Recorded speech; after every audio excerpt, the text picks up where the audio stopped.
qu'on pose la question des OGM, on pose la question des OGM en termes de monnaie.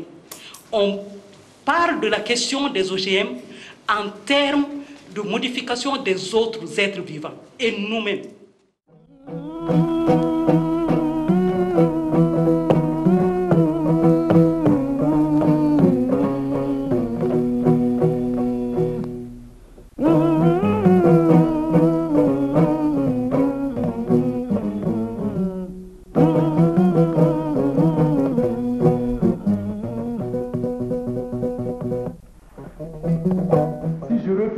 Au niveau de la station de Sinana aujourd'hui, de faire des OGM, est-ce que je peux vous faire appel demain pour que vous me versiez un salaire?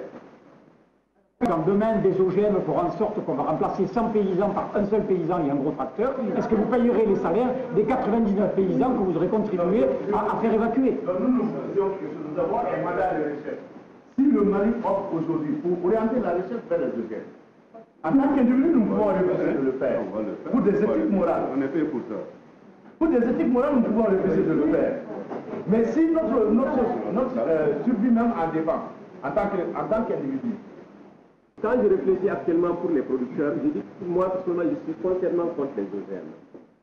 Et pour la simple raison que nous avons encore des possibilités, en tout cas ici, d'augmenter la productivité sans passer par ça.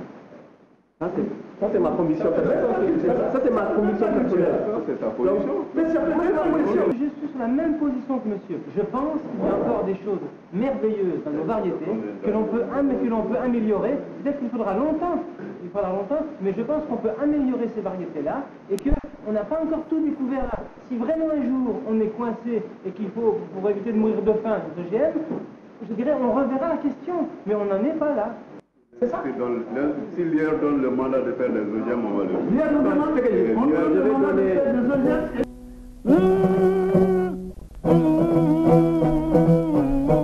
À chaque fois qu'on pose la question des OGM, on pose la question des OGM en termes de monnaie. On parle de la question des OGM en termes de modification des autres êtres vivants et nous-mêmes. La question reste posée. Je pense que en posant cette simple question, cela peut nous amener à aller vers un peu de retenue et réfléchir 1000 fois avant de nous engager dans un quelconque processus d'introduction ou de dissémination de ces OGM dans la nature.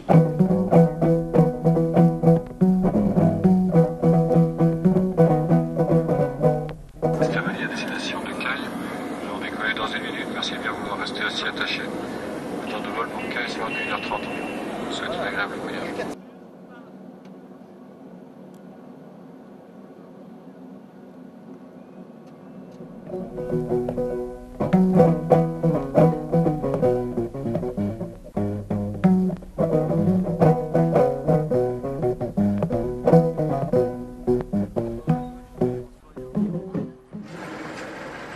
Depuis la mise en culture des premiers OGM en 1994 aux États-Unis, les débats citoyens s'intensifient partout dans le monde. Les paysans européens sont à la pointe de l'opposition. L'Afrique francophone est restée longtemps à l'écart des débats, considérée comme une guerre commerciale entre l'Europe et les États-Unis. Pourtant, la force des controverses, l'emprisonnement de paysans, a attisé la curiosité des organisations paysannes. Et en janvier 2004, la Coordination nationale des organisations paysannes du Mali et Afrique verte invite une délégation de paysans et paysannes de France, de Suisse et d'Espagne pour venir témoigner de leur situation.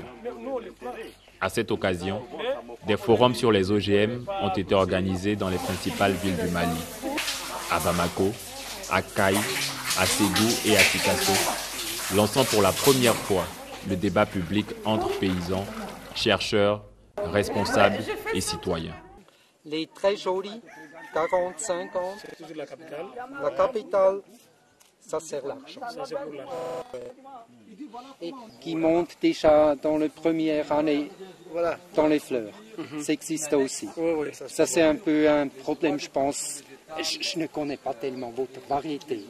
Ça, c'est seulement hier j'ai vu quelque chose comme ça. Oui, okay. Alors, je pense... Il y en a qui se développent vite. Voilà. Oui. Bon, ça veut dire qu'il y a différentes tailles. Hétérogène. Voilà, c'est ça. Oui.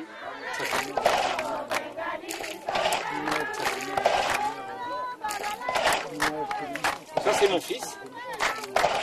Et Omar Sarr.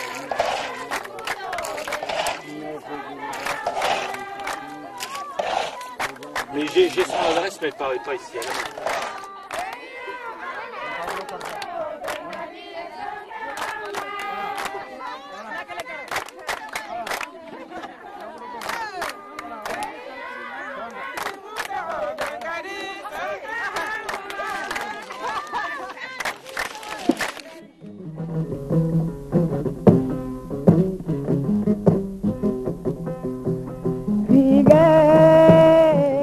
En tant qu'initiateur d'un esprit de débat, la première chose que nous désirons, c'est que tout le monde puisse s'exprimer et puisse être écouté. Qu'un esprit de tolérance s'instaure, aussi bien sur le plan politique que sur le plan culturel et sur le plan religieux. Et donc ces débats, c'est non seulement pour les intellectuels, mais c'est aussi pour les gens pour les populations. Et nous instaurons aussi maintenant, à travers tout le Mali, des débats dans toutes les capitales. Or, ces débats sont exprimés en français, mais les questions et les réponses sont faites dans les langues locales, dans les différentes régions où nous allons. Et surtout, c'est répercuté par les radios locales. C'est peut-être la première fois que nous allons discuter comme ça, lors d'une bourse d'Afrique verte, les questions liées aux OGM. Donc j'invite tous les participants à écouter avec intérêt ce qui va se dire, de poser les questions qu'ils veulent poser et surtout de ne pas avoir de frustration par rapport à ça. Donc toutes les questions qu'ils veulent poser, ils peuvent les poser. J'attire l'attention de la délégation européenne pour dire que pour nous, c'est une question qui est très nouvelle. On ne sait pas qu'est-ce que c'est qu'un OGM, les avantages, les inconvénients, on veut savoir tout sur les OGM. Mesdemoiselles et messieurs, nous vous remercions d'être venus très nombreux assister à cette conférence dont le thème est les enjeux des organismes génétiquement modifiés et la société civile. Alors, la société civile, les gouvernements, les structures d'appui des pays de la sous-région reçoivent deux types d'informations contradictoires sur les OGM. D'une part, les OGM sont des technologies qui peuvent sortir l'Afrique de la faim, de la malnutrition et de la pauvreté. Quels sont les atouts des OGM? S'il y a des atouts, des avantages, comment on peut en bénéficier? Et quels sont ces risques? Et s'il y a des risques, comment on peut les minimiser? De mon point de vue, en tant que chercheur, c'est ça les questions fondamentales. Vous voyez qu'en 2050, on sera entre 9 et 10 milliards sur la Terre. Comment on va nourrir cette population? Et presque la totalité des superficies qui peuvent être cultivées, 1,5 milliard, l'est déjà. La destruction des forêts, ce n'est pas une solution. Donc, les OGM ont été présentés par ceux qui ont fait la promotion de la technologie comme étant l'une des solutions, sinon la solution de demain pour nourrir la planète. Je rappelle qu'un organisme génétiquement modifié, selon cette définition que je vous donne, c'est un organisme vivant dont le patrimoine génétique a été modifié par l'insertion d'un gène qui provient d'un autre organisme. Donc cet organisme peut être, si c'est un végétal qu'on veut modifier, l'organisme peut être d'un autre végétal, c'est-à-dire d'une autre espèce, ça peut être d'un animal, ça peut être d'une bactérie, et ça peut provenir de n'importe où. On peut se poser la question, pourquoi un tel développement de cette science en si peu de temps? C'est parce que, vous vous en doutez, il y a beaucoup d'enjeux. D'abord, il y a des enjeux scientifiques et des enjeux de recherche. Donc, ce sont des techniques qui permettent de comprendre le vivant. L'homme a toujours cherché à comprendre le vivant, la structure du vivant. Donc, cette technique permet, comme je vous ai dit, on fait les manipulations génétiques, donc on comprend mieux le vivant. On sait faire le séquençage du génome. On a fait même pour l'homme le séquençage du génome. On sait exactement combien il y a de gènes qui gouvernent les caractères des hommes. On a fait pour les animaux, on a fait pour les végétaux. On sait localiser les gènes maintenant vous voulez avoir un caractère particulier où il se localise dans le patrimoine génétique, on sait aller le chercher et on sait faire la modification génétique. Donc, vous entrevoyez là un potentiel important que les chercheurs ont essayé de profiter, potentiel d'accroître la productivité des cultures, notamment, d'améliorer la qualité des produits, l'exemple du riz doré, vous avez entendu parler, et de diversifier également la production. On sait créer des produits nouveaux qui n'existaient pas. Le deuxième type d'enjeu, c'est les enjeux économiques. Et vous savez que quand les multinationales, les sociétés qui travaillent sur les OGM créent ces cultures, ces produits transgéniques, il y a des brevets d'exploitation qui sont détenus par ces sociétés sur les gènes qui sont introduits dans le matériel modifié. Donc, ces brevets est le moyen pour eux de rentabiliser les efforts, les investissements qui ont été effectués.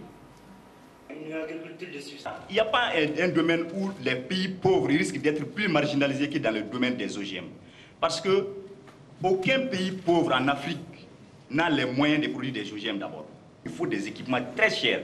Il faut beaucoup de choses qui n'auront pas à bref échéance. Si les OGM doivent venir dans nos pays, c'est qu'ils vont venir en tant que simples expérimentateurs. C'est-à-dire qu'ils viendront les tester simplement. Ce sont des variétés brevetées qui seront amenées dans notre pays pour être testées. Et c'est pour nous dangereux parce que pour nous, c'est la porte d'entrée. Quand vous commencez à tester, chacun l'a dit, on a compris que toutes les variétés locales du Mexique ont été contaminées par les OGM américains. Donc ils n'ont plus leur variété de maïs telle qu'ils étaient, parce qu'ils sont à côté d'un pays qui possède beaucoup d'OGM. Aux États-Unis, on n'a pas pris le temps de prendre le temps justement de voir tout cela. On a mis des maïs sur le marché qui se sont révélés dangereux pour la santé. Les gens ont commencé à avoir des irritations gastriques et on a retiré ces maïs du marché. Donc, l'inocuité des OGM n'a jamais été prouvée. Et je pense qu'il faut être très très prudent. On a parlé de gènes qu'on prend chez d'autres types de végétaux et d'autres types d'animaux. Mais ce qu'on ne vous dit pas, c'est qu'on a pris des gènes chez des scorpions pour les transférer sur des plantes alimentaires. On a pris des gènes chez des araignées qu'on a transférés chez la chèvre. On a pris du poisson qu'on a transféré dans la tomate. Qu'est-ce que vous dit que si vous continuez à manger ces tomates avec poisson, vos gènes ne vont pas, les gènes des poissons ne vont pas se greffer sur vos gènes. Une des questions était quelles sont pour vous les conséquences des OGM sur l'environnement. Aujourd'hui, 98% des plantes génétiquement modifiées cultivées dans le monde sont des plantes à pesticides. Et depuis qu'on utilise des plantes résistantes aux désherbants aux États-Unis et au Canada, l'utilisation des désherbants ne fait qu'augmenter. Un maïs BT, par exemple, soi-disant résistant à un insecte qui s'appelle la pyrale, n'est pas du tout un maïs résistant, c'est un maïs insecticide. Et il produit 10 000 fois plus de substances insecticides dans un hectare que ce qu'un paysan qui utilise de manière intensive le même insecticide, qui est l'insecticide BT, peut épandre quand il l'épand. Donc à ce niveau-là, au niveau de l'environnement, les dégâts sont extraordinaires parce qu'on détruit tous les insectes, y compris les insectes indispensables à la vie des plantes et notamment à la pollinisation. Le troisième effet sur l'environnement. Le troisième effet sur l'environnement, il est beaucoup plus pervers. Ces plantes génétiquement modifiées ne sont intéressantes que pour une agriculture industrielle. À quoi sert une plante résistante à un désherbant? À pouvoir désherber avec un hélicoptère. C'est la seule chose à quoi il sert. Ça ne sert qu'aux grosses exploitations. Quel est le paysan malien qui désherbe avec un hélicoptère? Si vous ne faites pas l'économie, justement, d'aller désherber avec un hélicoptère, il n'y a aucun avantage économique. Le plus grand danger pour l'environnement des pays du tiers-monde, des plantes OGM, c'est de faire disparaître toutes les communautés paysannes des territoires du tiers-monde, de les entasser dans les villes et de les remplacer par des sociétés et par des machines qui continueront à détruire les sols. Dans ce pays, depuis toujours, c'est avec les écorches, les racines et les feuilles que nous nous soignons. Aujourd'hui, on parle des arbres transformés. Sommes-nous sûrs de pouvoir continuer à soigner avec ces arbres transformés? Il faut savoir conserver ce que l'on possède déjà, disent les Bambara. Comment découvre-t-on l'existence des OGM? C'est-à-dire quand les OGM déjà sont là, comment on peut les découvrir? La deuxième est que À partir des OGM, il y a certes des maladies. Quelles sont les maladies qui en sont liées? La troisième, c'est la prévention. Quelles en sont les préventions de lutte contre les bactéries? Quatrième question, quelles sont les dispositions mises en place pour une bonne véhiculation au moins de l'information, afin que, en dehors de cet atelier, alors ce soit toute la population qui en soit informée et de façon pérenne. Je vous remercie. Cette réflexion sur les OGM, je peux dire qu'elle hâte nos esprits en Afrique de l'Ouest. Mais ce qu'on ne comprend pas, on a l'impression que nos chefs d'État ont d'autres objectifs. Ils n'ont pas cette vision, sinon l'intérêt du peuple.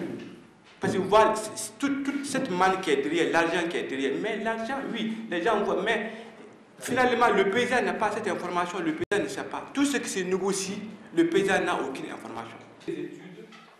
Souvent, on tente de mettre le problème des organismes génétiquement modifiés sur un terrain idéologique. Je pense que le problème est moins idéologique, c'est un problème économique, c'est un problème de contrôle, de contrôle du vivant.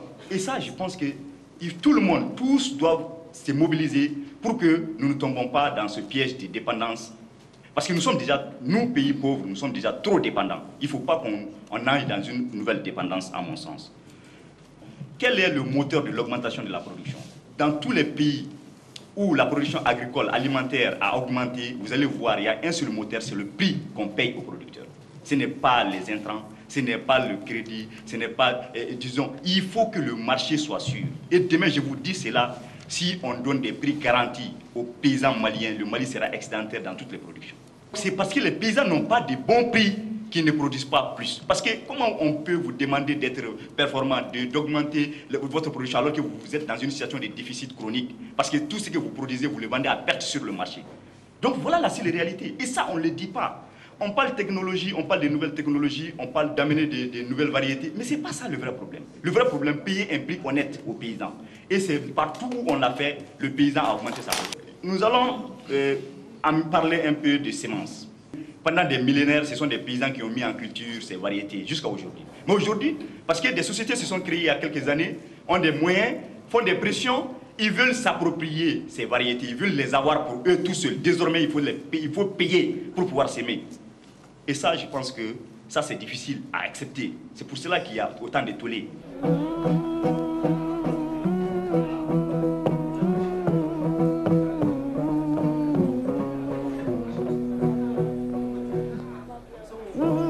Quand on ne se répète pas un système de contrôle strict en matière d'utilisation d'OGM, pour une meilleure compréhension des OGM.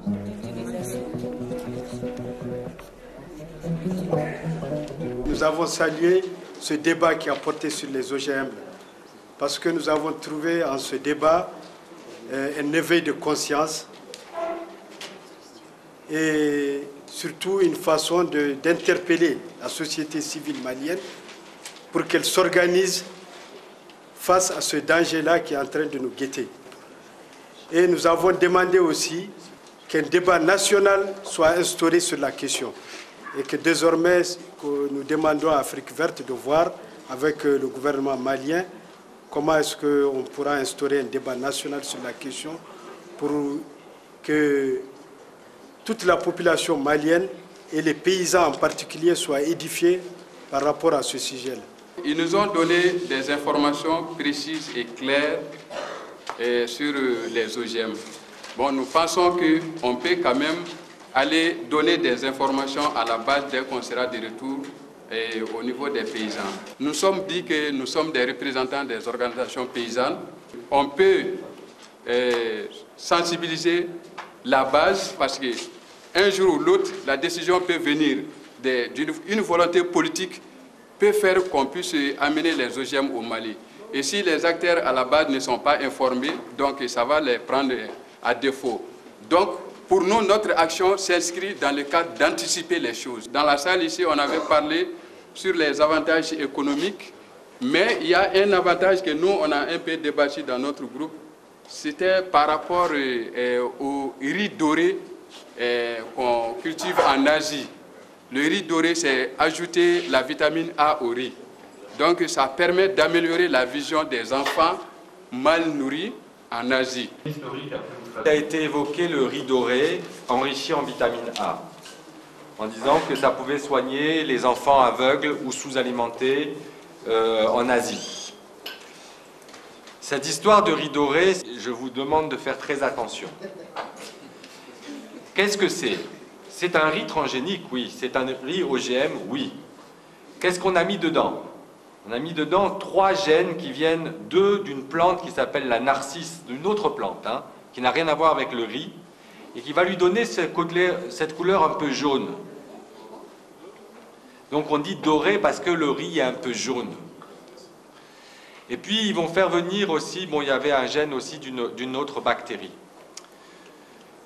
Ce riz a été fait à Zurich dans un laboratoire et il est maintenant avec à peu près 40 brevets dessus.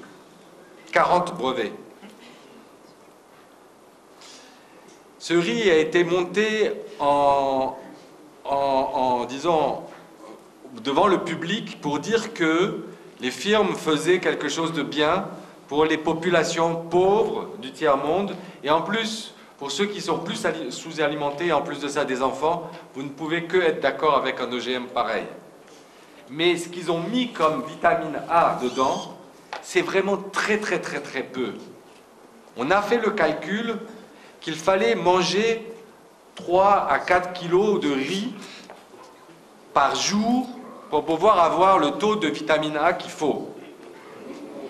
N'importe quelle ménagère ici, lorsqu'elle fait un sauce-feuille, elle fait beaucoup plus en donnant le sauce-feuille à son enfant avec son riz. En plus, l'OMS et la FAO ont développé des programmes qui marchent actuellement pour lutter contre les déficiences en vitamine A. Et l'une de ces programmes, c'est simplement permettre aux ménagères d'avoir accès à de la sauce feuille, à certains condiments. Ça suffit. Vous pouvez comme ça équilibrer les vitamines de vos enfants. Donc avec des plantes qui poussent même en ville sur un balcon. Ça suffit, que ce soit igname, etc. Bon, vous le savez ça mieux que moi. Donc, cette histoire de riz doré, faites très attention parce qu'on va vous la resservir et vous le resservir jusqu'à ce que vous ayez vraiment mal au ventre.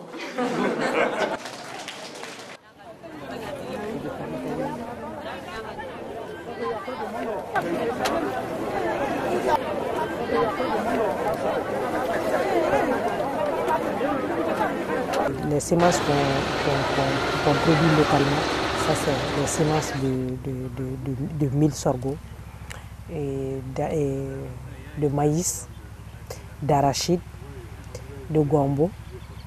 Et pour le maraîchage, on a l'échalote, on a le violet de galmi, on a aussi le piment. Le Burkina Faso a expérimenté en 2003 du coton transgénique des variétés de Monsanto et Syngenta. C'est la première fois officiellement que des essais en champ sont conduits. Un an plus tard, les citoyens maliens apprennent incidemment par des pages internet que leur pays s'apprête à faire de même sans consultation publique. Au-delà de la décomposition du cycle des OGM, je crois que j'ai énormément appris aujourd'hui. Et je pense que ceux qui ont passé avant moi ont mis le doigt sur ce qui me préoccupe. Il s'agit de la décentralisation du débat au niveau de ceux-là aussi qui sont parties prenantes, qui sont acteurs dans cette lutte, à savoir les paysans.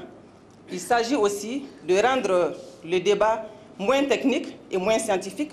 Et il faut qu'elle ait le courage d'aller de l'avant, d'avancer, de ne pas se laisser perturber, d'avoir vraiment le courage de travailler avec l'État, avec les autres acteurs, afin que toute la communauté malienne soit informée sur les dangers de l'utilisation des OGM. Quelqu'un disait tantôt qu'il faut faire attention parce que c'est à notre porte. Je ne dirais pas que c'est à notre porte, je dirais que c'est au Mali. Parce que le Burkina, c'est tout près. Et on a lu déjà sur Internet, que l'USAID, avec les grands ténors et le gouvernement du Mali, sont en négociation. Et pour les 5 années à venir, ils vont essayer d'introduire les OGM sur le coton au niveau du Mali. Donc moi, je dis déjà que c'est là. Et la société civile, il faut avoir le courage de continuer. Et je pense qu'on a la capacité, on a les ressources humaines pour pouvoir conduire ce débat et sortir gagnant de ce débat. Des essais au champ du coton BT ont été déjà entrepris dans la sous-région. au Sénégal et au Burkina Faso, sans aucun suivi réglementaire et sans aucune information et consultation du public. La même situation pourrait se reproduire au Mali, où l'IER, l'USAID, Monsanto, Syngenta et Dow AgroSciences viennent de conclure un plan de 3 années pour l'introduction et le développement du coton BT dans le pays. En 10 ans, nous avons perdu un capital très important de semences africaines. Quand nous étions de retour dans notre pays et qu'on a initié cette action de coopératives agricoles, la quantité de semences que nous avions au niveau céréales, au niveau maraîcher, si vous prenez le gombo, si vous prenez l'aubergine, vous verrez qu'aujourd'hui, on a perdu au moins plus de 60 à 70% de ces semences de chez nous. Le sorgho, il y en avait, on ne sait même pas combien. On les a perdus pour 2 causes. La première cause d'abord, les années de sécheresse. Beaucoup de semences ont disparu. Les gens ont sémé plus de 10 fois. Il n'y a pas une seule graine qui a poussé. Deuxième, avec l'arrivée des nouveaux céréales venant de partout, sans contrôle d'origine, à défaut de ne pas trouver des semences locales, les gens ont utilisé du n'importe quoi. Les Américains ont donné ce sorgho rouge comme alimentation. Les gens ont commencé à s'aimer ce sorgho rouge. Même les animaux ne le bouffaient pas.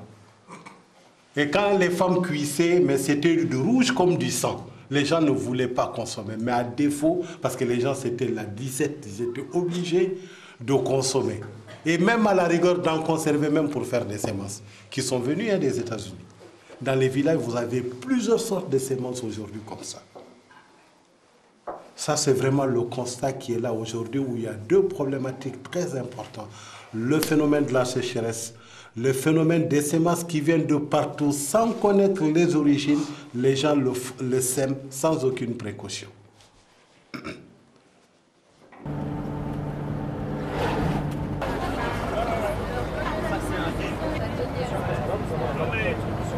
L'opposition aux OGM a touché en Europe l'ensemble des classes de la société. C'est pourquoi cela a conduit les gouvernements à instaurer un moratoire sur la mise sur le marché de nouveaux OGM. De 1998 à 2004, ils ont restructuré leur cadre législatif sur la biosécurité en ne permettant pas l'autorisation de nouveaux OGM.